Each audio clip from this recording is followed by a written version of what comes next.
పాకిస్తాన్ పెంపుడు కుక్కలకు ఇంకా బుద్ధి రావడం లేదు. పాకిస్తాన్ పెంపుడు కుక్కలు ఇంకా మొరుగుతూనే ఉన్నాయి.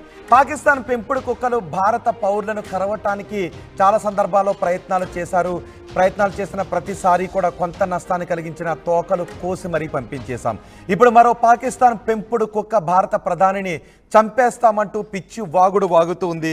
ఆ పాకిస్తాన్ పెంపుడు కుక్క మరెవరో కాదు, లష్కర్-ఏ-తోయిబా చీఫ్ హఫీజ్ సయీద్.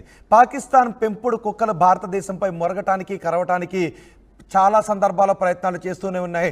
మొన్న కూడా పహల్గామ్లో పాకిస్తాన్ పెంపుడు కుక్కలు భారత పౌరులపై దాడి చేసిన సందర్భం మనకి గుర్తే ఉంది. ఇప్పుడు ఆ పాకిస్తాన్ పెంపుడు కుక్కలు భారతదేశంపై గాయం చేయడానికి ప్రయత్నించిన నేపథ్యంలో మనం ఇప్పుడు వాళ్ళకి సరైన బుద్ధి చెప్పాలి అని ముందుకు వెళ్తున్నాం. మీరు ఆర్టీవీ స్క్రీన్ పైన చూస్తూ ఉన్నారు, వాడే పాకిస్తాన్ పెంపుడు కుక్కల లష్కర్-ఏ-తోయిబా చీఫ్ హఫీజ్ సయీద్.